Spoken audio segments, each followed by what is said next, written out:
नमस्कार दोस्तों, आज का ये जो वीडियो है उसमें फिजिक्स का जो सवाल नंबर 4 है उसका सॉल्यूशन हम लोग देने जा रहे हैं और उसके बाद हम लोग इसी वीडियो सेशन में लास्ट में फिजिक्स का सवाल नंबर 5 आप लोग को देंगे।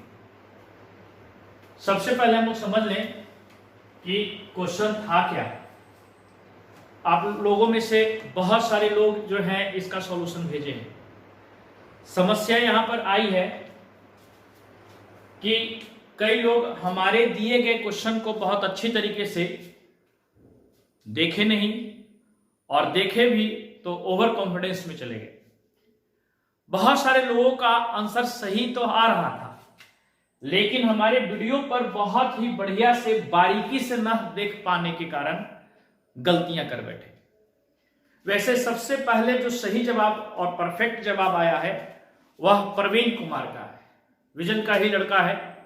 प्रवीण कुमार सबसे पहले इसका जवाब दिया था और क्वेश्चन को जैसे ही हम बताएंगे तो आप लोग को समझ में आएगा कि आपको गलती कहां हो रहा था। तो सबसे पहले हम लोग यह समझ लें कि क्वेश्चन था क्या। क्वेश्चन सिंपल यही था कि आपके पास पैरेलल प्लेट कैपेसिटर है। पैरेलल प्लेट कैपेसिटर में दोनों प्लेट का प्लेट एरिया A है और इसके बीच का जो डिस्टेंस है D है। अब आप लोग यहीं पे गलती क्या किए कि कई लोग इसको स्क्वायरल प्लेट बना दिए और साइड मान लिए A और B, जबकि यह बात कही नहीं गई थी कि यह स्क्वायरल प्लेट है।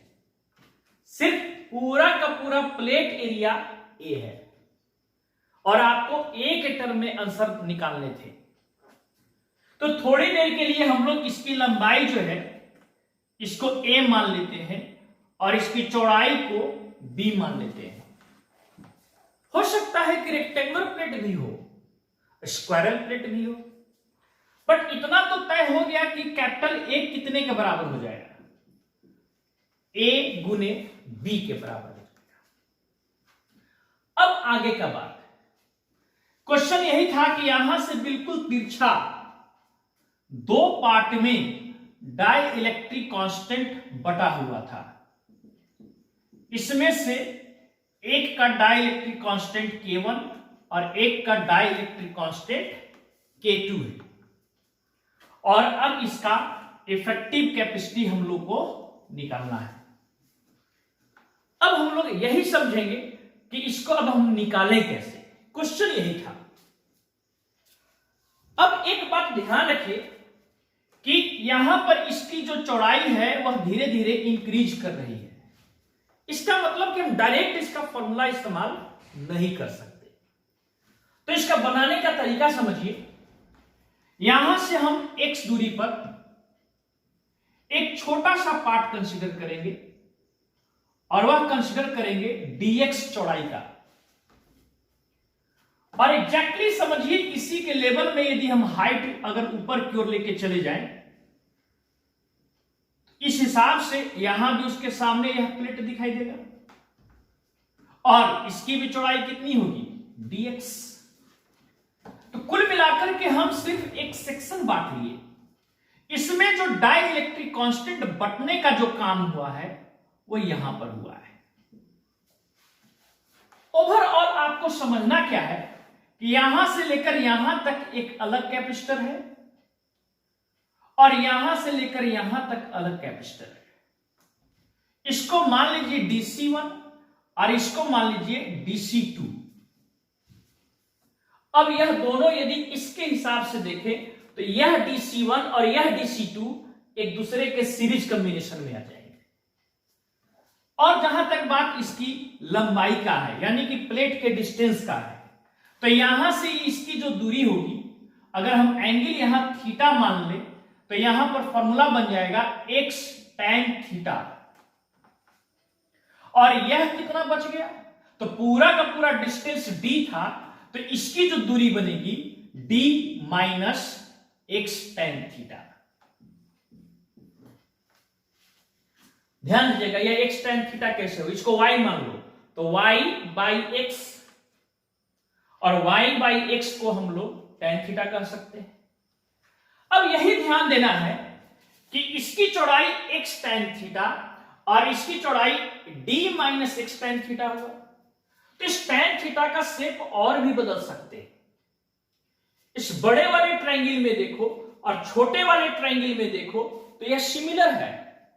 ऐसे सिचुएशंस में इसका जो हाइट है इसको d मानोगे तो tan थीटा का जो फॉर्मूला बनेगा, आप d बटा इस पूरे की लंबाई, इस पूरे की लंबाई को आपने a माना है तो यहां लिख देंगे d बाई ए।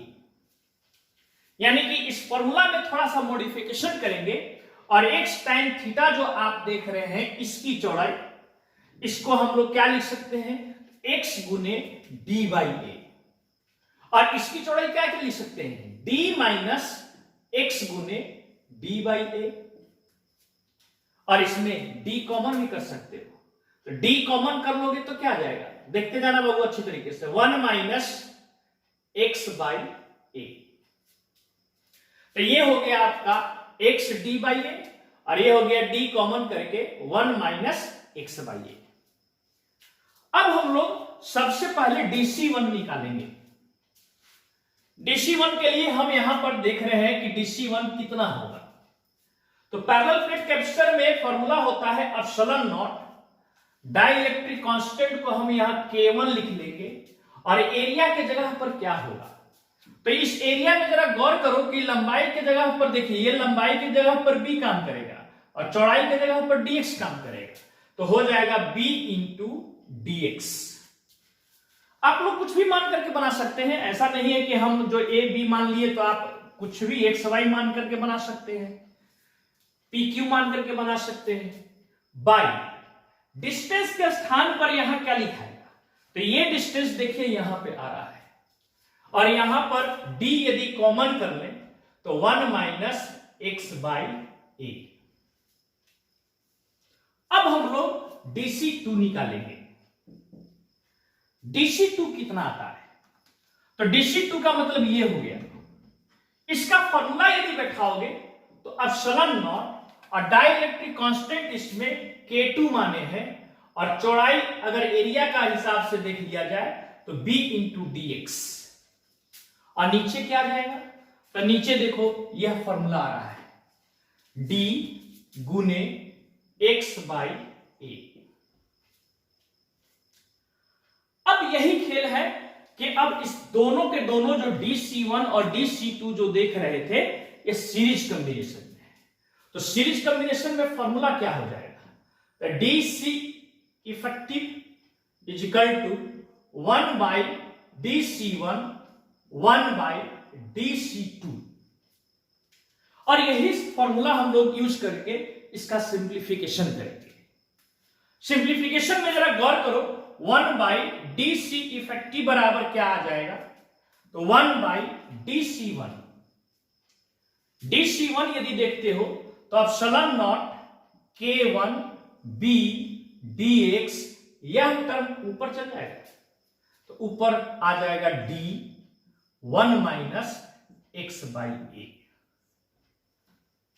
और फिर प्लस कर देते हैं, कुल मिलाकर के यह लिखेंगे तो ऊपर 1 है तो 1 हो गया और नीचे क्या लिखोगे, epsilon not K2 b into dx, और यह निचला हिस्सा ऊपर जाएगा, तो ऊपर जाएगा तो इसको 1 को मिटा के d इंटू एक्स बाई ए लिख सकते हैं। अब हम लोग इसका क्या करेंगे, तो इंटीग्रेशन करना है। इंटीग्रेशन में जरा प्रॉब्लम क्या होगा कि 1 बाई DC इफेक्टिव है, यानी कि यह नीचे हिस्सा है, इसको हम लोगों को ऊपर करना पड़ेगा। फिलहाल हम ऊपर ना करके आप इसमें थोड़ा सा इफेक्टिव और अरेंजमेंट कर सकते हैं।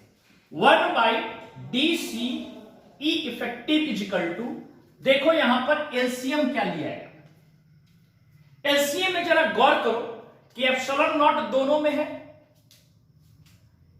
K1 K2 b dx, देखते जाना, epsilon not b dx common है और K1 और K2 अलग अलग था तो ये K1 K2 लिख लिए। अब इसमें जरा गौर करो, d 1 माइनस एक्स बाई ए, में यहां पर K1 था तो K1 तो कट गया, K2 इसमें गुना हो जाएगा और इसमें क्या बचेगा, तो D इंटू एक्स बाई ए, और इसमें क्या गुना होगा, तो K1 गुना होगा। अब हम लोग इसी को अरेंज करके और इसको पलट देंगे, तो DC इफेक्टिव बराबर क्या आ जाएगा, DC इफेक्टिव बराबर, तो यह टर्म पूरा का पूरा ऊपर चला जाएगा, तो क्या आ जाएगा, epsilon not K1 K2 B dx by, नीचे देखिए क्या आएगा, तो D 1 minus x by a into K2 plus D x by a into K1, यही आने वाला है बाबू। इसके बाद इसका हम लोग कैलकुलेशन करने जा रहे हैं, थोड़ा सा ये लंबा चलता चला जाएगा, ये आप भी आराम से घर पर बैठ करके और अच्छी तरीके से कैलकुलेशन करते चले जाएं तो फाइनल आंसर तक आप लोग पहुंच जाएंगे।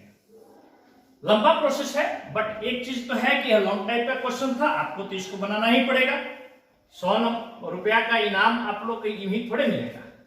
चलिए अब हम लोग देखते हैं कि इसके आगे क्या है। अगर हम लोग DC इफेक्टिव अगर निकालने चलेंगे तो इमेज कीजिए कि ऊपर क्या आपको ऑप्शंस में कांस्टेंट टर्म में बाहर निकलने जा रहा है, तो एप्सिलॉन नॉट कांस्टेंट है, K1 है, K2 है, B है, नीचे आइए तो नीचे D और D दोनों में कॉमन है, जो कांस्टेंट के टर्म में बाहर निकल जाएगा। अब इसके अंदर क्या बचेगा, तो पहले तौर पर ऊपर क्या बचा, तो dx, और नीचे देखो तो D तो कॉमन हो गया था, 1 minus x by a into K2 और x by a into K1, और इसको हम लोग ब्रैकेट में घेर दिए। अब हम लोग फिर इसको रीअरेंज करेंगे, तो DC इफेक्टिव इजिकल टू क्या हो जाएगा, epsilon not K1 K2 by B by D। यहां देखो तो dx ऊपर हो गया, नीचे आओ तो a इसमें भी है, a इसमें भी है, अगर हम एलसीएम अगर ले लें तो यह a ऊपर चला जाएगा और ये इसके साथ गुना होगा, a हो गया K2 minus x K2 plus x K1।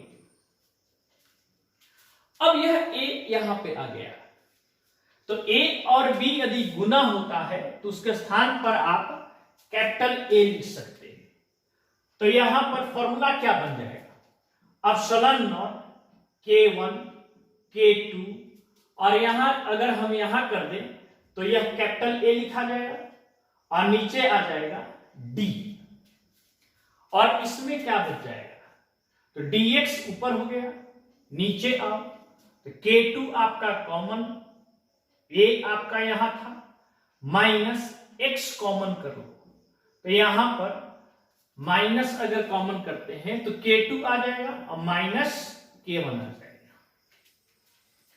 अब हम लोग दोनों तरफ इंटीग्रेशन करेंगे, और इंटीग्रेशन जब करेंगे तो लिमिट कहां से कहां तक जाएगा, तो यहां से x माने थे तो यह हार्डली यहां तक जाएगा और इसकी लंबाई को a माना गया है, तो इसका लिमिट जाएगा 0 से लेकर के a तक। अब यह फाइनल आपका C इफेक्टिव आने वाला है, जिसमें कांस्टेंट टर्म को बाहर कर देंगे, K1 K2 A by D। यहां जरा गौर करो, इंटीग्रेशन करना है, dx नीचे आ गया a K2 minus K2 minus K1, और यह x 0 से लेकर के a तक। ये देखो एक फॉर्म मिल गया जिसको हम लोग ऐसे कह सकते हैं a by a plus b x का इंटीग्रेशन, जिसको कहते हैं लॉग बेस e, और a प्लस बी एक्स, और x का जो कोफिशिएंट होता है भाग में चला जाता है। तो वही कहानी यहां पर भी होने जा रही है, और इसके हिसाब से यदि हम लोग देखें तो फॉर्मूला क्या बनेगा, हम इस पिक्चर को बाबू मिटा रहे हैं क्योंकि जगह नहीं मिल रहा है, तो आप लोग जो है इसको बहुत अच्छी तरीके से फिगर को पॉज करके देख लीजिएगा और मिला लीजिएगा। कुल मिलाकर हम लोग फाइनल आंसर तक पहुंचने जा रहे हैं। कैलकुलेशन थोड़ा सा लंबा है, देखते जाओ। अब यही फॉर्मूला हम लोग यहां लगाएंगे, तो सी इफेक्टिव बराबर क्या फॉर्मूला बन जाएगा, epsilon not K1 K2 A by D, और यहां क्या आ जाएगा लॉग, और इस लॉग में यह पूरा टर्म ब्रैकेट में जाएगा बेस ई करके A K2 minus K1 into x by, यह x का जो कोफिशिएंट है माइनस में है, तो यह आप माइनस K2 माइनस K1 लिख सकते हैं। और इसका हम लोग अब ऐसे घेर करके 0 से लेकर a तक लिमिट डाल देंगे। अब हम लोग फिर आगे बढ़ते हैं। सी इफेक्टिव इजिकल टू, जरा गौर करो, माइनस को अगर हम इसमें ले जाएं तो K1 माइनस K2 जो यहां बाहर निकल सकता है कांस्टेंट टर्म में, तो epsilon not K1 K2 A bye नीचे आ जाएगा D ब्रैकेट में K1 माइनस K2, और इसमें क्या आ जाएगा, तो log base E A K2 minus K1, और यह लिमिट आएगा अपर में a, फिर माइनस लॉग बेस e, और फाइनली तौर पे यह आ जाएगा 0। तो यह जब 0 आ जाएगा तो बचेगा क्या, a K2।